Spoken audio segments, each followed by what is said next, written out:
والصلاة والسلام على سيد الرسل والصلاة والسلام على سيد الرسل وخاتم الأنبياء وعلى آله المجتبى وأصحابه الأتقياء ونشهد أن سيدنا وسندنا وحبيبنا وشفيعنا ومرشدنا ومولانا محمدا عبده ورسوله صلى الله تعالى عليه وعلى آله وأصحابه وأحبابه وأزواجه وذرياته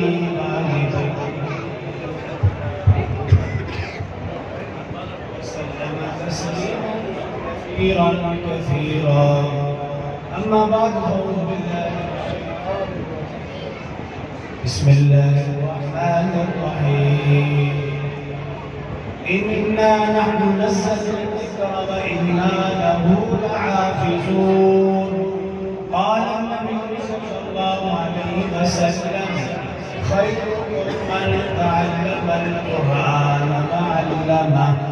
صدق الله العظيم وصدق رسوله النبي الكريم ونحن على ذلك لمن الشاهدين والشاكرين والحمد لله رب العالمين.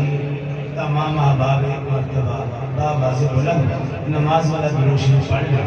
اللهم صل على محمد وعلى آل محمد كما صليت على إبراهيم وعلى آل إبراهيم إنك حميد مجيد. اللهم بارك على محمد وعلى آل محمد كما باركت على إبراهيم وعلى آل إبراهيم إنك حميد مجيد. انشاءاللہ مختصر سی بات ہوگی اور پھر دعا ہوگی. اس لیے احباب تشریف رکھیں. الدعاء مخ العبادات، ساری عبادات کا خلاصہ دعا میں ہے. جو دعا میں شریک ہوں گے انہیں ساری عبادات کا ثواب ہے. سب سے پہلے میں حافظ عبد الناصر صاحب کا مبارکباد پیش کرتا ہوں. قرآن پاک میں سنایا اور پھر حافظ عبد الصمد صاحب، قاری عبدالرحمن ابن عاجب صاحب اور تمام سامعین بھی صدہا مبارکباد کے مستحق ہیں. اللہ رب العزت سے دعا ہے کہ اللہ پاک حرف با حرف جز با جز شان شان اجر عظیم نصیب فرمائے اور اس قرآن کو اور رمضان کو سب کے لیے بخشش و مغفرت اور نجات کا ذریعہ بنا.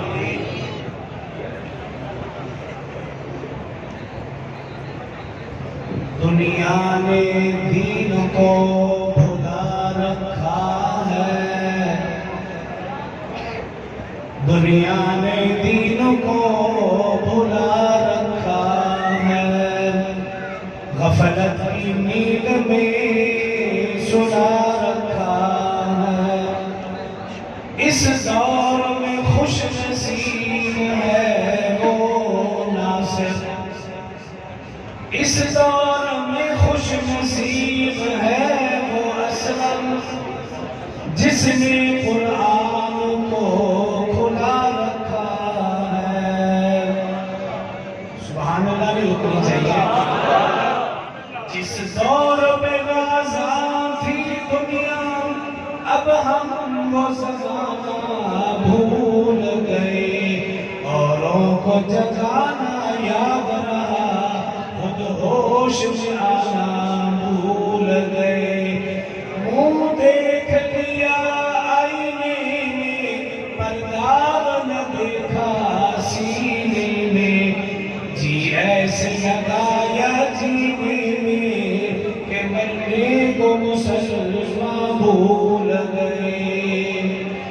وہ معزز تھے زمانے میں عامل قرآن ہو کر، ہم ذلیل و خوار ہوئے تارک قرآن ہو کر.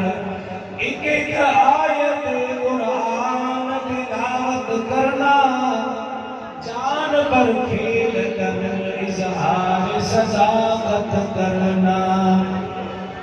فلسطینیوں نے بتایا ہے بزبان جرت، غزہ والوں زندگی کیا ہے تمنا شہادت کرنا۔ عظمت قرآن کے حوالے سے یہ تقریب منعقد ہے، تو عظمت قرآن سے مختصر بیان کروں گا، لیکن جیسے میں آیت پڑھوں آپ کی زبان پر سبحان اللہ جاری رہے۔ قرآن کا تعارف قرآن سے پوچھتے ہیں، اے قرآن تو اپنا تعارف بتا۔ قرآن اپنا تعارف مکمل قرآن میں بتاتا ہے۔ قرآن یہ تو بتا تیرا نام کیا ہے۔ قرآن کہتا ہے میرا نام ہے بل ہوا قرآن مجید، میرا نام قرآن مجید ہے۔ قرآن یہ تو بتا تو آیا کہاں سے۔ قرآن کہتا ہے فی لوح محفوظ، میں لوح محفوظ سے آیا ہوں۔ اے قرآن ذرا یہ تو بتا تجھے کہاں سے لانے والا کون ہے۔ قرآن کہتا ہے نزل بہ الروح الامین، مجھے کہاں سے لانے والا روح الامین فرشتہ ہے۔ قرآن یہ تو بتا تجھے وہاں سے نازل کرنے کا حکم کس نے دیا۔ قرآن کہتا ہے تنزیل من رب العالمین۔ اے قرآن یہ تو بتا تو کس پر نازل ہوا۔ قرآن کہتا ہے نزل علی محمد وهو الحق۔ اے قرآن ذرا یہ تو بتا تو کس مہینے میں نازل ہوا۔ قرآن کہتا ہے شہر رمضان الذی انزل فیہ القرآن، میں رمضان کے مہینے میں نازل ہوا۔ اے قرآن ذرا یہ تو بتا تو کس رات میں نازل ہوا۔ قرآن کہتا ہے انا انزلناہ فی لیلۃ القدر، میں لیلۃ القدر میں نازل ہوا۔ اے قرآن ذرا یہ تو بتا تو کس شہر میں نازل ہوا۔ قرآن کہتا ہے وہذا البلد الامین، میں مکہ المکرمہ امن والے شہر میں نازل ہوا۔ اے قرآن ذرا یہ تو بتا تو کس کے لیے فائدہ مند۔ قرآن کہتا ہے ھدی للمتقین، میں متقین کے لیے ہدایت کا ذریعہ ہوں۔ اے قرآن ذرا یہ تو بتا تو کس لیے نازل ہوا۔ قرآن کہتا ہے وَنُنَزِّلُ مِنَ الْقُرْآنِ مَا هُوَ شِفَاءٌ وَرَحْمَةٌ لِلْمُؤْمِنِينَ، میں ایمان والوں کے لیے شفا اور رحمت کا ذریعہ بن کر آیا ہوں۔ یہ قرآن ایک مقدس کتاب ہے، اور اسی مقدس کتاب اس کو نازل کرنے کا حکم اللہ نے دیا۔ لانے والا جبرائیل، اگر اس کی نسبت جبرائیل سے ہوئی روح الامین بن گیا۔ اس کی نسبت آقا صلی اللہ علیہ وسلم سے ہوئی، آقا صلی اللہ علیہ وسلم خاتم النبیین بن گئے۔ جب اس قرآن کی نسبت ابو بکر سے ہوئی صدیق اکبر بن گئے، عمر سے ہوئی فاروق اعظم بن گئے، عثمان سے ہوئی جامع القرآن بن گئے، اور جب علی المرتضیٰ سے ہوئی تو شیخ خدا بن گئے۔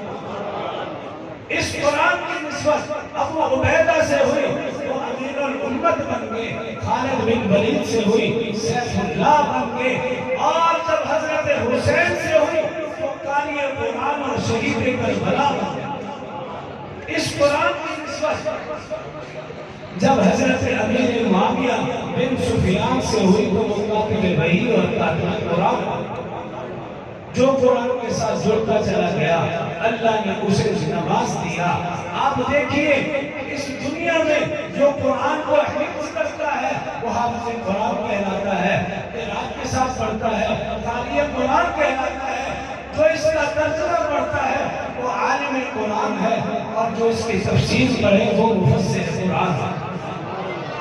جو قرآن کے ساتھ جڑا اللہ نے دنیا میں بھی اسے نوازا، اور ہمیں یقین ہے اللہ آخرت میں بھی اسے نوازے گا۔ شرط یہی ہے ہم رمضان اور قرآن کا حق ادا کرتے رہے۔